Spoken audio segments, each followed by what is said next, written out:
Nos ponemos en contacto con nuestro corresponsal en Colombia. Está con nosotros Francisco Espinel. Le damos la bienvenida. Muy buenas tardes, Francisco. Gracias por acompañarnos.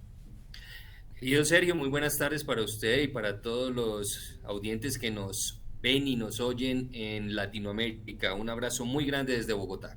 Un acontecimiento importante, Francisco, en Colombia, esta apertura de fronteras, un tema que realmente se había convertido en algo polémico porque Venezuela por allí estaba reacio a la apertura, siendo que Colombia lo había hecho prácticamente a mediados de este año. Lo cierto es que ahora parece que Venezuela está apurado por abrir fronteras y todo esto amerita una reflexión, ¿no?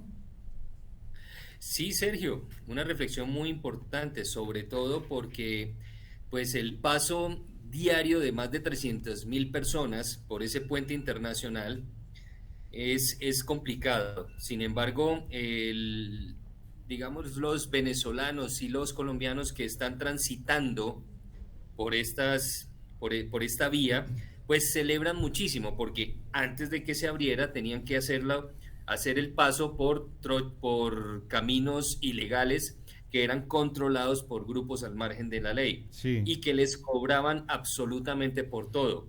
Entonces, es la manifestación que han hecho principalmente venezolanos que vienen de allá hacia Colombia y colombianos que por alguna razón tienen que pasar a Venezuela y volver. Entonces dicen que este paso ya oficial y esta apertura de la frontera pues les da a ellos una expectativa muy grande, aunque todavía hay ciertos temores por parte digamos, las autoridades migratorias colombianas. ¿De acuerdo, Sergio? Sí, señor, sí, señor. El presidente Duque dijo un triunfo de la presión diplomática y del pueblo. Así se refirió a esta apertura que obviamente, bueno, va a estrechar vínculos y va a favorecer fundamentalmente a la gente, ¿no? Sí, hablan de más de 26 meses que llevaba ya cerrada totalmente la frontera y esto pues había ocasionado de alguna manera, sobre todo para una frontera como lo es Cúcuta, que Sí, es la que colinda con San Antonio del Táchira en Venezuela, porque este puente Simón Bolívar es el más importante a nivel de fronteras de Colombia, ¿de acuerdo? Y el intercambio comercial, pues, se vio absolutamente obstruido.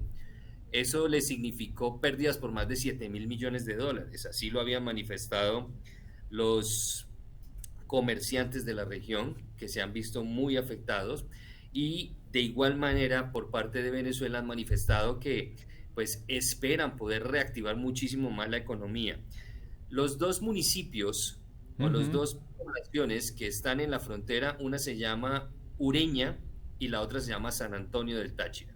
¿De acuerdo? sí. Ahí, por estos dos pasos podemos llegar nosotros de manera oficial a Venezuela. El comercio que existía en estos dos pueblos era muy importante y se vio obstruido, acabado, mejor dicho, Sí, afectado. ustedes ven Ujú. esos pueblos y ya parecen fantasmas, Mirá vos. precisamente porque tuvieron que cerrar absolutamente todas las empresas y las industrias en ese sector. Entonces, con la devaluación que todos conocemos que ha tenido esa moneda, pues evidentemente ellos para poder conseguir sus insumos, su materia prima, tenían que venir a Colombia a pagar a unos costos altísimos, pues por el tema de su cambio comercial, de su cambio de moneda, a unos costos altísimos, esos insumos y esa materia prima para poder poner a funcionar sus industrias. Al no Claro. poderlo hacer, pues evidentemente muchas de ellas han tenido que cerrar. Es preocupante. Entonces, lo que ha manifestado el gobierno venezolano es que esperan que definitivamente haya una reactivación económica importante. Y de igual manera, Colombia, pues espera también que la frontera, es decir, norte de Santander, Cúcuta, que son, mejor dicho, que han tenido el ejercicio de intercambio comercial como la base de su economía durante 50, 60 años, evidentemente puedan volver a tomar y a tener la postura, digamos, económica que se merecen y que deben tener. Esa ha sido la manifestación del presidente Duque. Sí, hay una infinidad de temas que podríamos estar abordando, además de este, que es fundamental. como por ejemplo este tema de la reforma de la policía, que ya parece que va encarrilándose. Hay posibilidades de que esto se comience a concretar fuertemente. También el tema de la violencia y los crímenes en Bogotá, lo que va a generar que el presidente haya convocado un mayor número de policías a esta localidad, a la capital. Y obviamente, bueno, el tema de los Pandora Papers, que ha salpicado no solamente a funcionarios, ministros, presidentes y demás de América Latina, sino puntualmente a representantes colombianos, ¿no? Sí, señor. Empecemos en el orden en que lo nombraste, Dale. Sergio. La reforma a la policía. En la reforma a la policía se ha hablado puntualmente de dos casos puntuales. Uno es profesionalizar a todo el cuerpo policial. Eso significa académicamente instruirlos para que puedan tener una mejor preparación intelectual y profesional. Eso les podría dar cierto nivel, dice el gobierno, a nuestros policías, a nuestros agentes de policía, y que con la preparación académica pues puedan, digamos, tener un estatus, Sí, digámoslo de esa manera, jerarquizarlos, distinto. decimos nosotros aquí, Eso, jerarquizarlos. jerarquizarlos Sí, correctamente. Por otro lado, pues están hablando de que la justicia tiene que ser muchísimo más, digamos, transparente y clara en los crímenes que puedan cometerse por corrupción o por uso excesivo de fuerzas o por lo que hemos visto nosotros que han sido endilgados sí, en las protestas. Digamos, se está proponiendo entonces por parte del gobierno que esta policía tenga, además de su preparación, pues tenga obviamente una justicia que no sea militar, sino que pueda ser también justicia ordinaria que pueda llevarlos a ellos pues a responder por todos estos actos ilegales y crímenes que hayan podido cometer en estos casos, ¿de acuerdo? perfecto. Entonces son los dos temas en la reforma de la policía que ya están próximos a salir por decreto. Exacto, exacto. Aumento de violencia en Bogotá, ¿esto es Sí, factible? ¿Es señor. así? La alcaldesa de Robos y demás. Bogotá, Ujú. la alcaldesa de Bogotá, Claudia López, y Eliezer Camacho, que es el general encargado, comandante de la Policía Metropolitana de Bogotá, han dicho que las cifras están preocupantes debido al incremento de estas bandas urbanas que han tomado el poder, digamos, en diferentes zonas de Bogotá. Se sigue hablando de que la inmigración o parte de los inmigrantes que llegan al país, de los extranjeros que han llegado al país, pueden hacer parte de estas bandas militares, o perdón, de estas bandas delincuenciales que Ujú.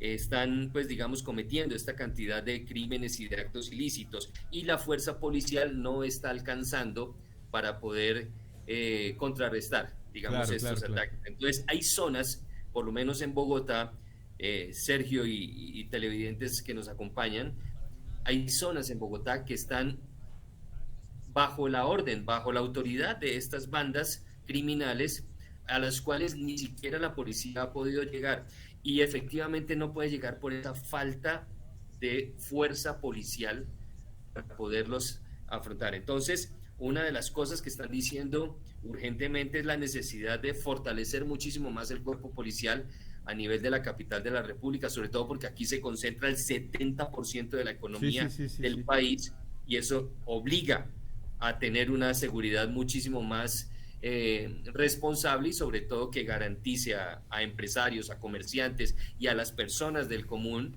pues que su seguridad está bien resguardada por el cuerpo policial. Sí, lo último que te consulto, Francisco, es relacionado con la vicepresidente, Marta Lucía Ramírez, quien ha sido llamada a la legislatura a declarar acerca de, bueno, estar dentro de los informes o las informaciones que la relacionan con Pandora Papers y demás. También Ángela María Orozco, que es la ministra de Transporte, estaría afectada por esta misma situación. Bueno, es una situación importante desde el punto de vista, digamos, de los estratos legislativos y políticos, pero más allá de esto tiene importancia porque no solamente en Colombia ha involucrado a presidentes de distintos países latinoamericanos. Sergio, el Pandora Papers en estos momentos ha sido un llamado al orden y eso significa 500 colombianos, 500 personas que aproximadamente han sido pues llamadas a declarar. Claro. Es decir, en estos momentos no hay ninguna investigación, no hay todavía ningún tipo de señalamiento jurídico que les pueda afectar su imagen o su función social y política. Perfecto. Como en el caso de la vicepresidenta, está llamado al Congreso porque es que la figura de la presidenta es importante y tiene que de alguna manera responder y sobre todo informarle al Congreso de la República, que es el que investiga al Ejecutivo, tiene que informarle, pues, qué son esos señalamientos de bienes y de empresas no declaradas ante el gobierno colombiano. Entonces, fundamentalmente, es eso lo que está pasando en el país. Muchas grandes personalidades en Colombia han sido señaladas, pero más que señaladas, invitadas a Claro. que declaren, fundamentalmente. Sí, a que expliquen situaciones, ¿no? Y a En que las relaciones. expliquen exactamente qué son todos esos bienes y todas esas empresas que se están encontrando a través de la investigación de la DIAN, que es el organismo que hace estas investigaciones de impuestos y que no han sido declaradas en Colombia. Muy bien, muy bien. Francisco, Fundamentalmente. te agradezco muchísimo. Te mando un abrazo, un fuerte abrazo. Ya nos vamos a estar conectando nuevamente por otros temas vinculados a la realidad, al quehacer colombiano y fundamentalmente al intercambio argentino-colombiano, ¿no? Sergio, muchísimas gracias. Gracias, explorador. Desde Bogotá, su amigo Francisco Espinel, y quedamos en contacto. Gracias, muy amable, Francisco. Lo seguimos acompañando en El Explorador con muchos más temas.